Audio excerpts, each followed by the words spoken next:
and welcome back. You're watching The Money Show on ET now. Well, in a Spend with TMS segment, we decided to touch upon cars because so much is changing over there. Right from how much you will be paying for it to the future of commuting. Yes, we've been speaking about EVs, etc., but there's something that's a little more closer on the anvil in the more immediate future rather than the fairly distant future, and that is flex engines, which the Road Minister Nitin Gadkari spoke about. So to talk about all of this, I have with me Hormuz Surabji, the editor of Autocar India. Hormuz, great to have you back with us on The Money Show. Thank you so much for joining in. Let's start by talking about these price hikes. I think many of these car companies have announced a third price hike in just the last, 6 to 7 months. Do you think that we could see more coming? Do you think that, the kind of cost pressures these car companies have seen has really been something that even they did not anticipate? Yeah, well, I think, it's a bit of a complex issue. Firstly, there's the cost of a car, which is, it is a finite cost. People know there's material cost, there's logistics cost, which is happening today. There's shortage of containers, there's shortage of microchips, there's a supply chain disruptions. So all this adds to the overall cost. Then there is the price. Now, the price is also very much, it is a function of cost, but finally it's a function of market demand and market supply. So right now what we've seen is that, the supply isn't quite meeting the demand purely because of a lot of these supply chain issues.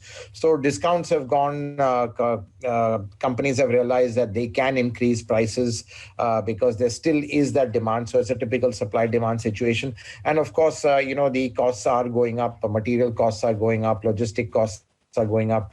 So I think all this is kind of driving up the prices of cars. But I don't think, we'll see some galloping prices because in the end, it is still a very competitive market.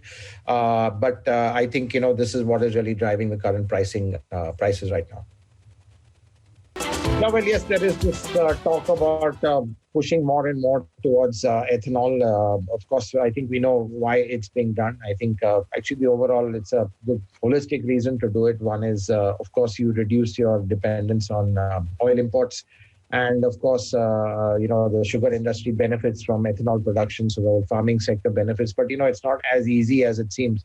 And I think the biggest challenge will be for the automakers because the engines have to be completely recalibrated, which again is a huge cost.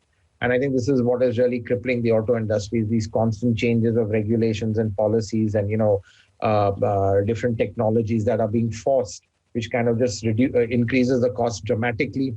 And of course, that again results in why a price hike. And one of the reasons why car prices are going up is purely because to meet certain regulatory requirements, you have to upgrade the technologies, which is expensive. But coming back to ethanol again, it's a fuel that is, it's quite corrosive in nature. So a lot of the parts within the engine, especially the fuel lines and all, they will have to be modified. They'll have to be more corrosion resistant.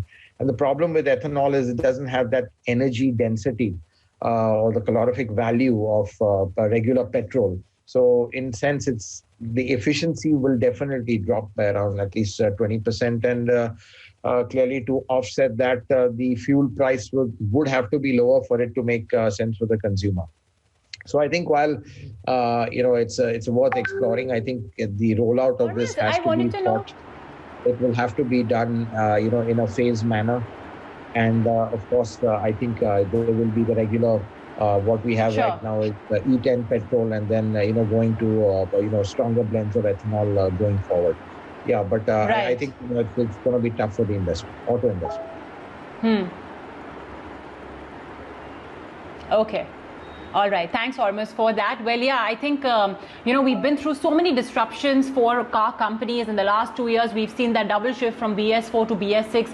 And now this concept of flex engines. Hormuz is saying that the problem with ethanol being used as a fuel is it tends to be a bit more corrosive, which means you need to find an engine that, sort of is able to withstand whatever problems, an ethanol fueled car could bring about. Hormuz, what have you seen in terms of experience abroad? Because, we're not the first country to adopt ethanol as a fuel. We've seen it happen in Brazil as well. From your conversations, how has Brazil done that? How have the other countries done that? What are the different kinds of problems it brings about for car drivers as well?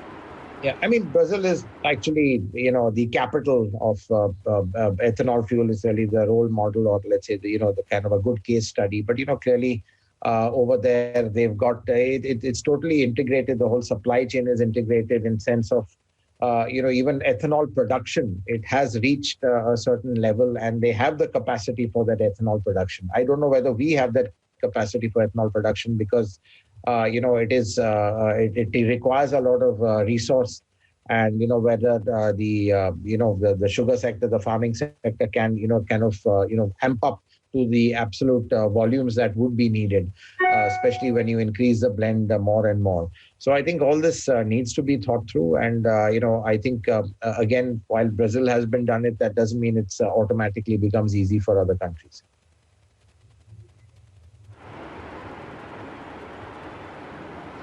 Now, with this new technology, once again, that car companies will have to adopt, and like you're saying, right, you need to develop an engine that sort of will be a little more resilient to the corrosive nature of ethanol. Could we expect the costs of a car to only go higher? Because obviously car companies will have to invest in a little bit of an R&D as they have to keep grappling with all this new tech. So do you think that we are in line for a series of higher car prices for some time? Any new technology, someone's got to pay for it. Either the company does, but they maybe can absorb it to a certain extent. But in the end, it's not a charity. They have to make a business case, so they pass it on to the consumer. And then obviously the consumer has to, decide whether, he can afford that much. And with any new technology, I mean, ethanol is just not adapting the engine for, the corrosive element of it. It requires a complete recalibration. Now, recalibration, again, is very expensive. It's very time consuming, and again pushes up costs. It kind of crunches timelines.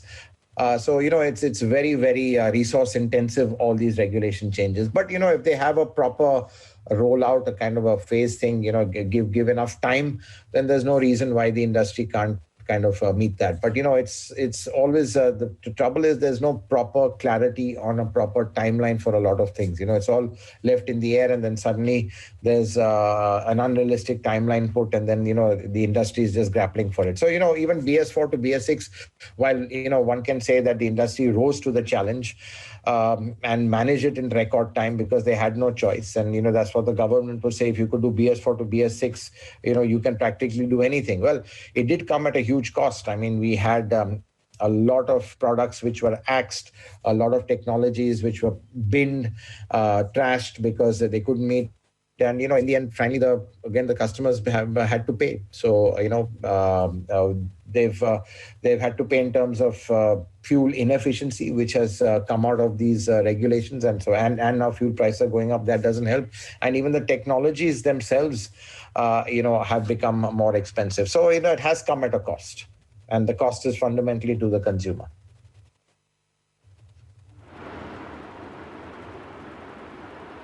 Well, maybe the one cost that consumers will be happy not to pay once this does come in, and whenever it does come in, is 100 rupees, or 103 now, should I say, per litre for petrol. Hormiz, where do you see the most, are you seeing that the price hikes, car companies have stayed away from price hikes in the entry segment? Do you see that? Or do you think that price hikes are across the board? No, I think price hikes will be across the board because obviously in varying degrees, the ones at the entry level will have more marginal price hikes than the ones going above. So, and I mean, in the end, today, there's no doubt that the costs are going up at every level. And it is the auto industry is becoming, it's quite challenging. Logistics, manufacturing, pandemic has caused huge disruptions, whether it's labor, whether it's the supply chain, all that sort of thing. There've been plant shutdowns on, off. It's hugely disruptive. And the thing is that the auto industry, it has to work like a well-oiled machine. It's just multiple gears working in unison. And you take one thing out, the whole thing kind of grinds to a halt in certain cases. So it's really very, very challenging. And on top of that, you've got future regulations coming in the next 2 to 3 years. So you've got that going on in parallel. You've got companies having to decide whether they should invest in IC engines or in EVs. Their resources are spread thin. They can't afford to, ignore either technology right now in this transitionary phase. And all that is adding to the overall cost. So I think, it's not a good time for the auto industry at all.